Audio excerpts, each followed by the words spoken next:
Hi guys, Mike with Fights with Friends here. Sorry for the late drop on the predictions for UFC Fight Night tonight. I'll be live streaming, of course, at 6 p.m., the beginning of the main event. I just want to take this time to give out a shout out to Dutch Guy from MMA Newsroom, but more than a shout out. You guys have seen him watching our streams. He's linked the channel.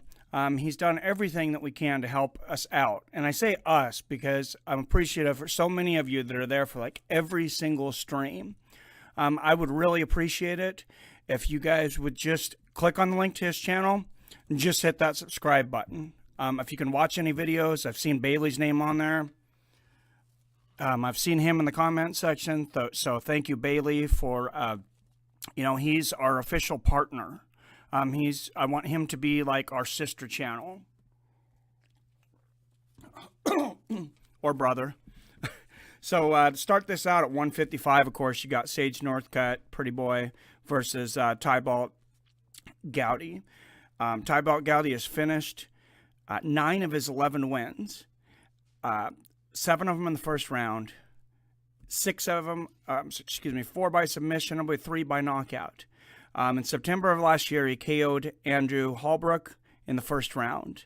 Unfortunately for him, before that, he lost 3 in a row. All 3 times he was finished, and 2 of them were in the first round. So I don't know how good Andrew Holbrook is. Maybe he's making a turnaround, but maybe he's just an opponent for Pretty Boy also. Sage Northcutt, say what you will about him, as I have and am. He didn't ask to be promoted by the UFC the way he has. So, it's nothing he did. He's finished 7 of his 9 wins. 5 of them are in the first round. 4 by knockout, 3 by submission. He's been catered to for sure. But in this one, I think he has a better skill set. I think he's faster, sharper, more explosive. And I think he takes the fight, and I actually am going to pick him by first round knockout.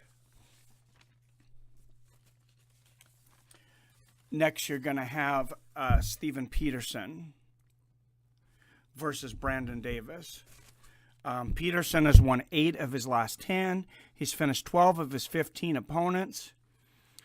5 of them by knockout, 7 by submission. I guess the other ones, that's what the site says. I guess the other ones were doctor stoppages or something, I think. His first fight in the UFC, he dropped a split decision to Benito Lopez. So he's a little bit of an unknown as far as the UFC is, but, he got through the nerves of that first fight. Now, Brandon Davis has finished 5 of his 8 wins, 3 of them by knockout, 2 by submission. He's about a 2-1 favorite coming into this. He split his first 2 in the UFC, both by unanimous decision. I see that happening again. I'm going to pick Brandon Davis to win this by unanimous decision.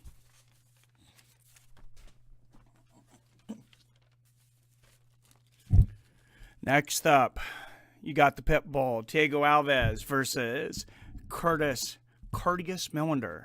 Kind of an interesting nickname there, but Curtis Millender, of course, 14-3. He's on a 6-fight win streak.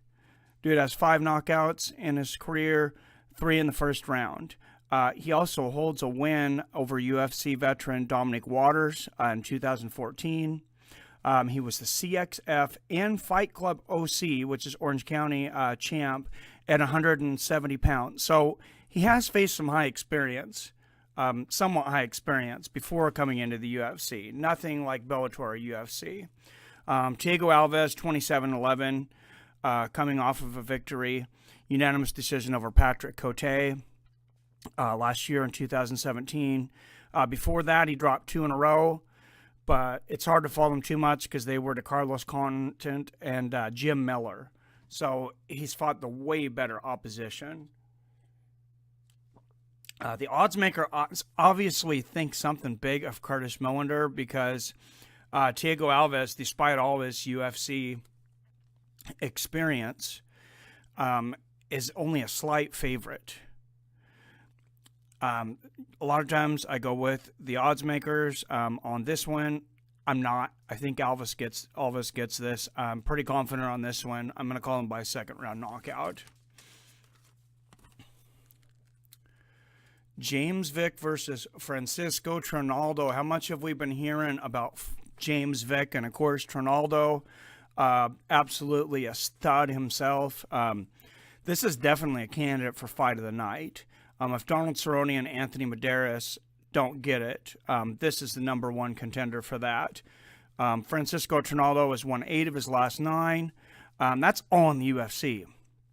His only loss was to Kevin Lee, who we know was almost champion. So in the last 2 years, dating back to January 17th of 2016, I want you to listen to this list of killers. He's defeated Ross Peterson, Yancy Medeiros, Paul Felder, and Jim Miller. Impressive resume. James Vick, of course, 12 in the world. He's won his last 3. He's won 8 of his last 9. Dating back to February of last year, he was the 3 wins. He has a 3rd round submission over Abel Trujillo, which is a stud. 1st round knockout over Marcus Reyes. 2nd round knockout of Joe Duffy. That was that 3-fight win streak. As good as Trinaldo is, everyone loves a finisher. The difference I see when I'm trying to separate these two is James Vick can take out Trinaldo in many ways. I don't see Trinaldo taking out Vick. I believe he only has 1 finish since like 2010. I'm going to take Vick by 2nd round submission.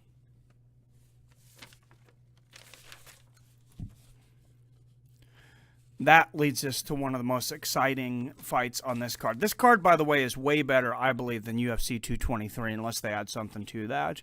You got Derek the Black Beast Lewis versus Marcin Tybora.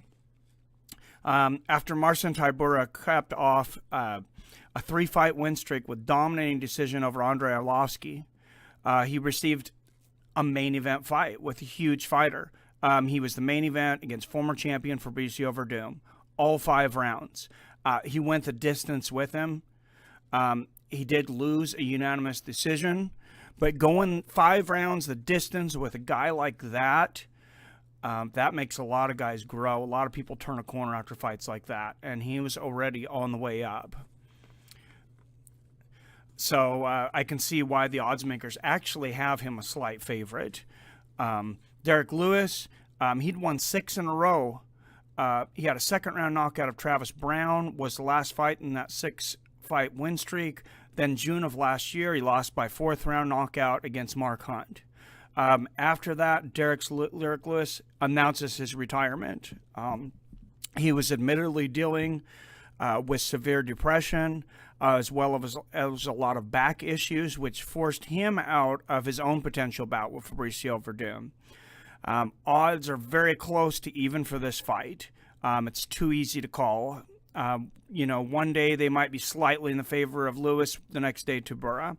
I happen to think 3rd fight favors Lewis. A 3rd round fight favors Lewis. He doesn't have to worry about pacing himself as much. If it was a 5-round fight, I might have a different opinion.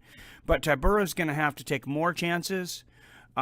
His fights that he's been finished in, 2 fights, I believe his other 2 losses, he was finished. I'm going to take Derek Lewis with the 1st round knockout in this one. I think he's going to come out guns blazing and take Tybora out. And that's going to lead us to the main event. Donald Cerrone versus Yancy Medeiros. Before his recent 3-fight loss, of course, everybody's talking about how Donald Cerrone, maybe he's washed up, he's lost 3 in a row, he's not the same fighter he used to be, yada, yada, yada. Possibly. Let's not forget how much this guy's fought and how many good people he's beat, though. Before this 3-fight losing streak, he won 12 of 13 fights in a row between November 2013 and December 16th. Now, a lot of people have long streaks in other organizations like that, not generally in the UFC. That's pretty rare. And check out some of the names of the fighters that he beat through this. Rick Story, Alex Oliveira, of course, was in the fight of the night against Yancy Medeiros last year. Eddie Alvarez, Edson Barbosa, Benson Henderson, when Benson was a better version of himself, Jim Miller, Patrick Cote. He topped that off with a win over Matt Brown. So I don't think he's done. It's a tough streak for him, but I mean, he's almost fighting killers. Yancy Medeiros last stepped into the octagon in December of last year, of course, for that fight of the year I was talking about against Alex Oliveira. God, that fight was fun to call. This dude is always in an exciting fight. Donald Cerrone's always in an exciting fight. Not only is this potential for fight of the night for this one, this is an early potential for fight of the year for next year already in February.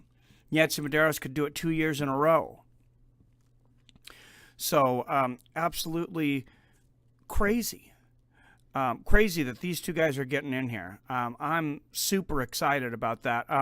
Cerrone, of course, is notoriously known for being a slow starter, but Yancy only has one finish in the time he has been in the UFC. As far as you can go back about 7-8 years. So I don't think he's going to finish him in the first 2 rounds or early. He's been a late starter himself. These two are almost never in a boring fight, though. Like I said, could be candidate for fight of the year. I'm going to take Donald Cerrone, this one, in an exciting 5-round decision. These are two guys, some of the few guys that can be in a decision, and I think everybody's happy that it was a decision because they just get in the middle of the ring and just bang. Donald's, faced some guys that haven't wanted to come forward with him. He's not going to have that problem with Yancy Medeiros. This is going to be an incredible card. I think it's better than UFC 223. I haven't seen anything on UFC 223 yet that makes me want to drop the money on it yet, so I will probably be calling the Deontay Wilder fight on that night. But tell me what you guys think of this. Do you agree with my picks? Do you not agree with my picks? Like I said, please click that link in the bottom for MMA Newsroom. Give him a subscription. We need to start getting him to that 1,000 so he can get his own super chat. Thank you guys very much for tuning in and listening to my little bit longer than prediction rant here. I will see you guys tonight at 6 p.m. Thank you.